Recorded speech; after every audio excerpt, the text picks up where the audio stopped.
আলাইকুম গাইজ। এইখানে যে মহিলাটাকে দেখা যাচ্ছে সে তর্জনা নামে একটা কান্ট্রি থেকে এসেছে, কিন্তু এই কান্ট্রিটা মূলত এই পৃথিবীতেই নাই।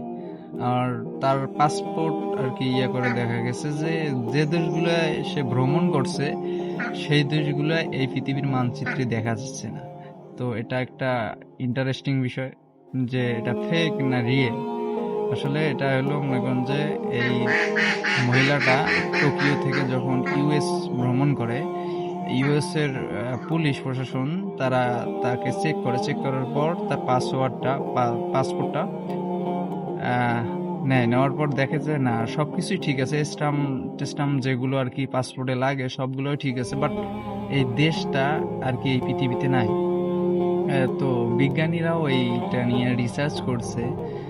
রিসার্চ করার পর দেখছে যে স্যাটেলাইটেও এই দেশটা নাই।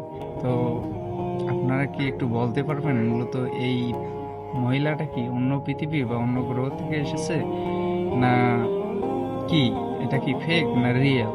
আপনারা আপনাদের মতামতটি কমেন্টে জানাবেন। আর সবার জন্য দোয়া রইল, সুস্থ থাকবেন, ভালো থাকবেন, আল্লাহ হাফেজ।